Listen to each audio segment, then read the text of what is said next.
the abstract idea of the state, as well as the principle of political reality. The moral responsibility of the individual is then inevitably replaced by the policy of the state.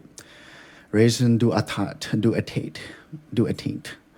Instead of moral and mental differentiation of the individual, you have public welfare and the raising of the living standard. The goal and meaning of individual life, which is the only real life, no longer lie in the individual development, but in the policy of the state, which is thrust upon the individual from outside and consists in the execution of an abstract idea, which ultimately tends to attract all life itself. The individual is increasingly deprived of the moral decision as to how he should live his own life, and instead is ruled, fed, clothed, and educated as a social unit, accommodated in the appropriate housing unit, and amused in accordance with the standards that give pleasure and satisfaction to the masses. The rulers, in their turn, are just as much social units as the ruled, and are distinguished only by a fact that they are specialized mouthpieces of the state doctrine. They do not need to be personalities capable of judgment, but thoroughgoing specialists who are unusable outside their line of business. State policy decides what shall be taught and studied. The seemingly omnipotent state doctrine is, for its part, manipulated in the name of state policy by those occupying the highest positions in the government, where all the power is concentrated.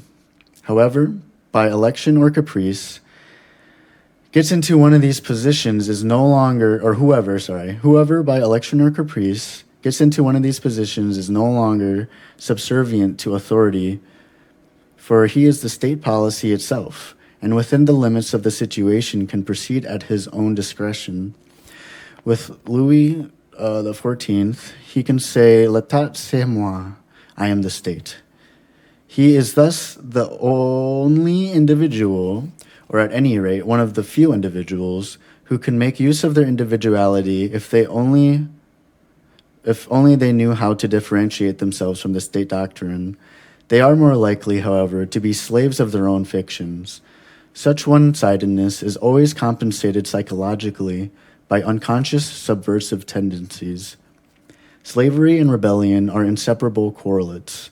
Hence, rivalry for power and exaggerated distrust pervade the entire organism from top to bottom.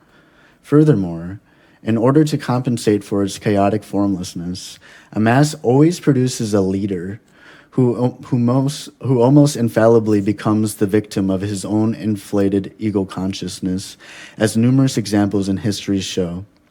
This development becomes logically unavoidable the moment the individual masses together with others and becomes obsolete. Apart from agglomerations of huge masses of people, in which the individual disappears anyway, one of the chief factors responsible for psychological mass-mindedness is scientific rationalism, which robs the individual of his foundations and his dignity. As a social unit, he has lost his individuality and has become a mere abstract number in the Bureau of Statistics. He can only play the role of an interchangeable unit of infinitesimal importance. Looked at rationally and from outside, that is exactly what he is. And from this point of view, it seems positively absurd to go on talking about the value or meaning of the individual. Indeed, one can hardly imagine how one ever came to endow the individual human life with so much dignity when the truth to the contrary is as plain as the palm of your hand. Seen from this standpoint, the individual really is of diminishing importance, and anyone who wished to dispute this would soon find himself at a loss for arguments. The fact that the individual feels himself, or the members of his family, or the esteemed friends in his circle, to be important merely underlines the slightly comic subjectivity of his feelings.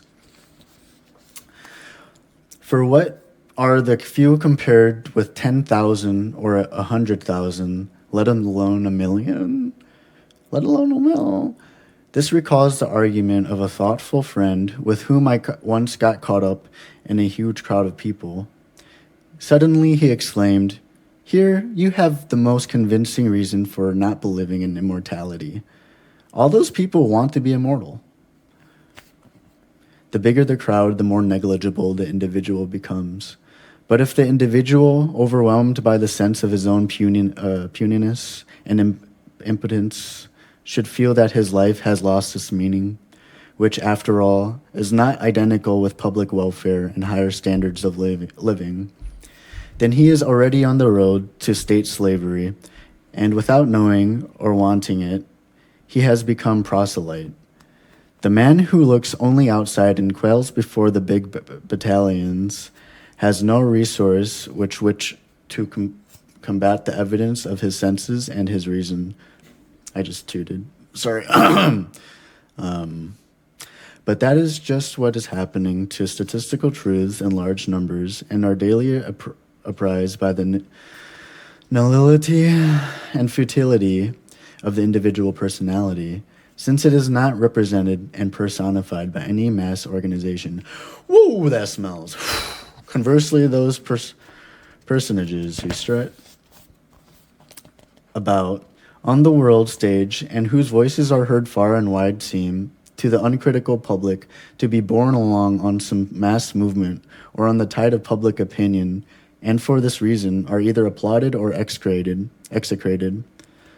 Since mass suggestion plays the predominant role here, it remains a moot point whether their message is their own, for which they are personally responsible, or whether they merely function as a megaphone for collective opinion.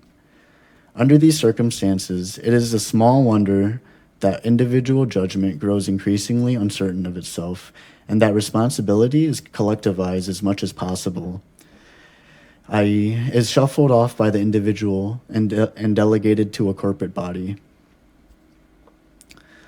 In this way, the individual becomes more and more a function of society, which in its turn usurps the function of the real-life carrier, whereas in an actual fact, society is nothing more than an abstract idea like the state. Both are hypostatized, that is, have become autonomous. The state in particular is turned into a quasi-animate personality from whom everything is expected. In reality, it is only a camouflage for those individuals who know how to manipulate it. Thus, the constitutional state drifts into a situation of primitive form of society, namely the communism of a primitive tribe where everybody is subject to the autocratic rule of a chief or an oligarchy. And that has been The Undiscovered Self, Chapter 1. Hope you don't mind the smell of my fart and my losing track of my consciousness. I'll show you my setup right here. So, you know, I'm literally like reading between these things. I'm like, the phone's blocking the book sometimes. I gotta, all right, well, take it easy, y'all. Yeah. Yeah.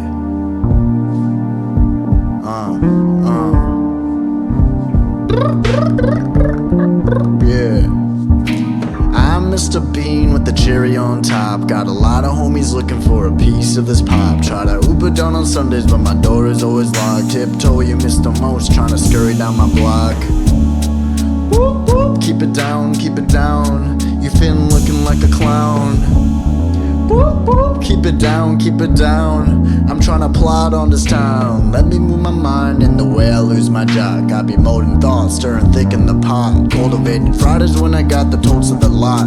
Demigod on all days that I'm feeling my chops. What the fuck, and wait a minute. Why the hell do I be getting these itches? Found a burr up in the wrong business. Got me whirling on some cold pitches. The world is filled with lots of bitches. these bitches, they be pulling my stitches, trying to act like they were never a witness. Is this the future that I had envisioned?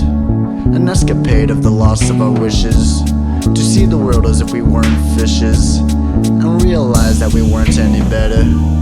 And it's alright to have new endeavors. A bubba doobity doobity dooba, a bubba doobity doobity doobity doo, and I'm a doobity baby